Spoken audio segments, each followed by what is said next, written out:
Audio Jungle.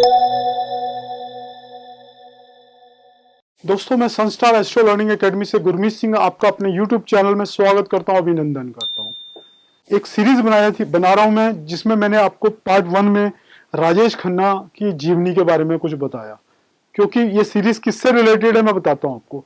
ये सदी के सबसे बड़े सुपरस्टार राजेश खन्ना वर्सेस सदी के सबसे बड़े महानायक अमिताभ बच्चन। महानायक शब्द इसलिए प्रयोग कर रहा हूं क्योंकि उनकी अभिनय देखो, राजेश खन्ना की जो चेहरा था वो बहुत आकर्षक था, बहुत अच्छा चेहरा था, पिक्चर भी बहुत अच्छी की उन्होंने। लेकिन महानायक शब्द राजेश खन्ना के लिए नहीं जोड़ूंगा, मैं उनको सुपरस्टार कैटेगरी में रखूंगा। उनकी पिक्चरें बहुत छोटे से पीरियड में बहुत सक्सेसफुल हुई थी, लेकिन राजेश खन्ना का जीवन छोटे समय के लिए था। महानायक उसको बोलते हैं जिनकी पूरी लाइफ अभिनय से जुड़ जाए। तो अमिताभ बच्चन 1971 में पहली पिक्चर आनंद में उनके साथ आए थे, शायद दोनों ने बहुत अच्छी एक्टिंग की थी, लेकिन अमिताभ बच्चन ने आनंद पिक्चर में ही अपनी छाप छोड़ दी थी। आप देखिए कि वहां से धीरे धीरे राजेश खन्ना नीचे जाते चले गए और अमिताभ बच्चन ऊपर जाते चले गए। नमक हराम में भी दोनों ने मिलकर साथ में रोल किया, बहुत अच्छी पिक्चर थी, बहुत सक्सेसफुल पिक्चर थी। अमिताभ बच्चन जी की बात करता हूं, उससे पहले मैं राजेश खन्ना जी का कुछ किस्सा बताता हूं। राहु की 3 दशाएं उनकी बहुत अच्छी गई थी। राहु में जुपिटर, राहु में शनि। राहु में मरकरी जो कि उनके 7वें घर में बैठे हुए थे 29 डिग्री में, वो कसपल चार्ट में 8वें घर में आ गए थे। कुछ ऐसा इंडिकेट भी कर रहे थे। जहां से उनका कहानी शुरू हुई, दशा सीक्वेंस खराब हुआ और राहु उनका उल्टा चलने शुरू हो गया। उनकी लाइफ का वहां पे प्रोफेशनल लाइफ खतरे में चली गई। तो दोस्तों, वैसे भी उनका राहु जो 3rd हाउस में है, वो कसपल में राहु भी 2nd हाउस में चला गया। तो शायद वो 2 और 8 की एक्सिस वहां पे शुरू हो गई थी, और उसके बाद की जो दशा चक्र था वो भी बहुत अच्छा नहीं था। अब बात करते हैं आपसे सदी के सबसे बड़े महानायक अमिताभ बच्चन की जीवनी की। एक्वेरियस लगन है, लगन में केतु, सप्तम में राहु, 4थे घर में लगन का लॉर्ड वीनस के घर में, यानी अभिनय के घर में। वीनस चूंकि अभिनय से जुड़ा हुआ प्लेनेट है, तो वहां पे 4th हाउस में ही इनका शनि है। देखने में देखा जाए तो उनका धनेश और लाभेश 6ठे घर में जुपिटर एग्जॉल्टेड है। ये भी कहते हैं कि 6ठे घर में एग्जॉल्टेड प्लेनेट एक बार दिवालिया घोषित करवा देता है इंसान को, और ऐसा इनके साथ हुआ भी। बहुत ऑर्डिनरी से दिखने वाली जन्म पत्री है। 8वें घर में इतने प्लेनेट है। इस जन्म पत्री में क्या ऐसी गेम घूमी है जो इतने बड़ी सदी के महानायक बना दिया, बहुत बड़े धनवान भी बना दिया इनको। वो बातें जिक्र करता हूं आपके सामने। इनके केस में इनको आगे बढ़ने से पहले इनका हिंदू लगन जान लेते हैं। इनका हिंदू लगन 2 नंबर, यानी जहां पे शनि बैठे हैं। शनि की दशा से ही इनकी जिंदगी में कैरियर जब इन्होंने शुरू किया, जैसे राहु ने वहां पे गेम घुमाई राजेश खन्ना के लिए, यहाँ पे शनि उनका 1971 में शुरू हुआ और आनंद पिक्चर उनकी रिलीज हुई थी। कुछ पिक्चरें पहले आ चुकी होंगी, सबसे पहले लाइमलाइट में वो आनंद पिक्चर से आए थे। तो वहीं पे उनकी शनि की महादशा शुरू हुई थी। शनि की दशा उनकी इतनी जबरदस्त गई, कारण क्या था आप देखते हैं। पहले इनकी हॉरोस्कोप का मैं कुछ प्रॉमिस बताता हूं। 8वें घर में सन, वीनस, मरकरी और मार्स बैठे हुए 4 प्लेनेट। प्रेम विवाह किया, मरकरी पंचमेश है, सप्तमेश सूर्य है, 8वें घर में एक साथ हैं, तो प्रेम विवाह को भी दिखाते हैं। सबसे बड़ा राजयोग बिल्कुल बना हुआ है। 9th एंड 10th लॉर्ड 8वें घर में है, तो कुछ ना कुछ 8वें घर में राजयोग होने से अनसर्टेनिटी इनके कैरियर में बनी रही, और ऐसा उनके साथ हुआ भी कैरियर में। दोस्तों, शनि की इनकी दशा शुरू हुई 1971 में। पहली ब्लॉकबस्टर जो पिक्चर गई, क्योंकि आनंद से इनका कैरियर शुरू हुआ था राजेश खन्ना जी के साथ, जहां से दोनों ने साथ साथ चलना शुरू किया। 1974 तक शायद राजेश खन्ना जी का पतन का, यानी सैटर्न राहु में मरकरी की दशा शुरू हुई। इनकी शनि में शनि की दशा चल रही थी। शनि इनका कितना वेल प्लेस्ड है, हिंदू लगन में बैठा हुआ है, और शनि इनका तीनों लगनों से, D1 से, चंद्र लगन से और हिंदू लगन से देखा जाओ तो योग कारक प्लेनेट बनता है। तो इस योग कारक प्लेनेट क्या होता है, उसकी पूरी परिभाषा इस शनि की दशा ने बता दी इनकी। पहली पिक्चर जो इनकी हिट गई 1973 में जंजीर, और 1974 में इनकी शनि में मरकरी की दशा शुरू हुई।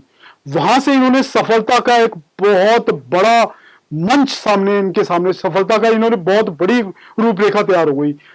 उस पूरी ड्यूरेशन में शोले, दीवार, कई ब्लॉकबस्टर पिक्चरें इन्होंने दी, बहुत पैसा कमाया। अब शनि से मरकरी की प्लेसमेंट देखो, हिंदू लगन में शनि से 5वें भाव में मरकरी प्लेस्ड है। इवन D1 चार्ट में भी देखते हैं तो शनि से, हालांकि 8वें घर में मरकरी, लेकिन 8वें घर का लॉर्ड हो गया 8वें घर में है, और शनि से 5वां भाव पड़ता है।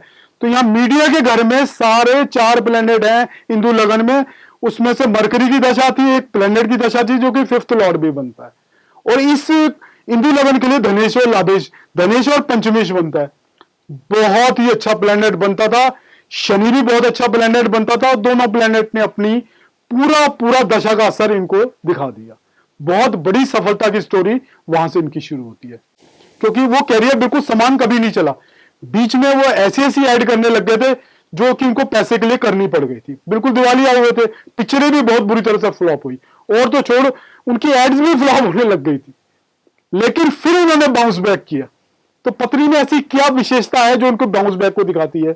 मैं और राजेश खन्ना से कैसे इनकी पत्नी डिफरेंट है मैं बताता हूं आपको। चंद्र कुंडली पे आता हूं। चंद्र कुंडली में भी 12वें घर में 4 प्लेनेट गए हुए जो 8वें घर में दिख रहे हैं। तुला लगन है और जुपिटर 10th हाउस में। अब एक मैं इंदु लगन से जन्मपत्री बनाता हूं, तो इंदु लगन से जन्मपत्री में 2 नंबर तुला वृष लगन आता है जिसमें शनि बैठा हुआ। पंचम में बहुत सारे प्लेनेट आ रहे हैं। और बात यह है कि पंचम भाव अभिनय को दिखाता है। मैंने बोला ना, पांचवें घर से संबंध होना बहुत जरूरी होता है अभिनय के लिए। तो यहाँ पे 5वें घर का संबंध बिल्कुल बना हुआ है। इनकी शनि की जब दशा शुरू हुई, शनि इनकी कुंडली में लगना लोड होकर 4th हाउस में बैठा हुआ है। इस शनि से पंचम में सारे प्लेनेट गए थे, यानी 5वें घर की कनेक्टिविटी कहीं ना कहीं आ गई। इस शनि से कनेक्टेड पंचमेश भी था, क्योंकि पंचमेश बुध वो भी पंचम में गया हुआ था, तो अष्टम भाव में, लेकिन वो पंचम भाव महादशा से पंचम भाव था, जहां पे 4 प्लेनेट थे। यानी दशा से पंचम भाव बड़ा मजबूत था, जो कि फिल्म इंडस्ट्री से ही रिलेट करता है। अब बात करता हूं इनकी जन्मपत्री की, चंद्र लगन की। चंद्र लगन में जुपिटर 10th हाउस में एग्जॉल्टेड बैठे हुए, यानी एवर लास्टिंग फेम को दिखाते हैं। कुछ मेरे गुरुजी के एन राव सर की कुंडली में भी यही लगन है। 10वें घर में जुपिटर एग्जॉल्टेड है। कितना बड़ा नेम फेम है के एन राव सर के पास, कुछ ऐसा ही अमिताभ बच्चन के साथ भी है। बिल्कुल दोनों की सेम लगन है और 10th हाउस में एग्जॉल्टेड जुपिटर है। सिमिलरिटीज की बात करता हूं। अब ये चंद्र लगन देखो तो जब शनि की दशा शुरू हुई 1971 में, यहां पंचमेश बनते हैं शनि, और अष्टम भाव में बहुत ही कंफर्टेबल यानी वृष राशि में वीनस के घर बैठे हैं। वीनस कला अभिनय को ही दिखाता है। बहुत अच्छी पोजीशन में, जहां से इनका करियर शुरू हुआ। बहुत अच्छा करियर रहा। अब इंदु लगन में देखो तो सारी गेम ही इंदु लगन में घूम गई है। इंदु लगन हम पैसे के लिए देखते हैं, यहाँ पे पैसे के लिए देखा जाता है। इंदु लगन वृष लगन है। यहाँ पे जो आपका धनेश है वो पंचम भाव में मरकरी बहुत ही अच्छी पोजीशन में बैठा हुआ है। वो पंचम भाव बहुत बड़ा, धन के लिए बहुत बड़ी चीज होता है। तो यहाँ बुद्धिमत्ता को भी दिखाता है। उनकी में बुद्धि भी बहुत कूट कूट के भरी हुई है। 5वें घर में ही वृष, अगर इंदु लगन में देखो तो 5वें घर में ये 4 प्लेनेट है यहाँ पर, और बहुत अच्छी पोजीशन में, बहुत अच्छा पोजीशन में इंदु लगन दिख रहा है आपका। और ये चंद्र लगन से लेकिन 12वां घर बनता है। इन्होंने जिंदगी में बहुत फॉरेन की भी बहुत यात्राएं की हैं, दिखती हैं, क्योंकि जब 12वें घर में इतने प्लेनेट हो तो स्वास्थ्य के लिए और अच्छे नहीं होते, लेकिन फॉरेन ट्रेवल बहुत देते हैं, ऐसा है भी इनकी कैरियर में। देखो इनके इंदु लगन में पंचम भाव में बहुत सारे प्लेनेट हैं और बहुत अच्छी पोजीशन में नहीं, बहुत बड़े धनयोग की संरचना कर रहे हैं और इनके पास पैसा है भी बहुत। अब एक बहुत बड़ी इंसिडेंस की इनके साथ कैरियर में बात करता हूं। कुली की शूटिंग के दौरान ये बहुत बड़ी इनको चोट लगी, इनकी जान पे बनाई थी। तो दोस्तों क्या वो इंसिडेंस कुंडली में दिख रहा है? बिल्कुल दिख रहा है दोस्तों। जब मैं इनकी कुंडली एनालिसिस कर रहा था अभी राजेश खन्ना वर्सेस अमिताभ बच्चन की, तो सबसे पहले मेरे दिमाग में आया कि वो इंसिडेंस क्या कुंडली में भी दिख रहा है? बिल्कुल दिख रहा है जी। शनि में चंद्रमा की दशा चल रही थी इनकी। अब चंद्र कुंडली में देखो तो चंद्रमा से अष्टम भाव में शनि है, यानी मृत्यु के घर में ही शनि बैठे हुए हैं। अब वो जिस दिन ये घटना घटी उस दिन शनि जिनकी महादशा चल रही थी वो D1 के 8वें घर में ही गोचर कर रहे थे। तो दोस्तों ये घटना अगर मैं देखा जाऊं तो चंद्र कुंडली में भी पूरी पूरी दिखती है। यहां पे एवरलास्टिंग फेम दिख रहा है। तो ये घटना, क्योंकि जुपिटर कह रहा हूं शनि और चंद्रमा की दशा में घटना घटी और चंद्र से 8वें घर में जुपिटर थे। ट्रांजिट के जुपिटर भी उस दिन 8वें घर में वो चारों प्लेनेट के ऊपर से ट्रांजिट कर रहे थे, यानी 8th लॉर्ड भी इंक्लूड था जिसके ऊपर से ट्रांजिट कर रहे थे। शायद मैं अगर गलत नहीं हूं तो 8th लॉर्ड उस दिन ट्रांजिट का 8th लॉर्ड यानी मरकरी भी घटना के समय 8th हाउस में मौजूद था। तो दोस्तों इनका कैरियर राजेश खन्ना के कैरियर से बहुत ज्यादा अच्छा था। ना केवल अच्छा था, बहुत धनवान भी रहे एंड तक और बहुत स्टेबल प्रोफेशनल। एक बार जरूर अपसेट हुई बट बहुत ज्यादा स्टेबल कैरियर रहा है उनका उनके मुकाबले में।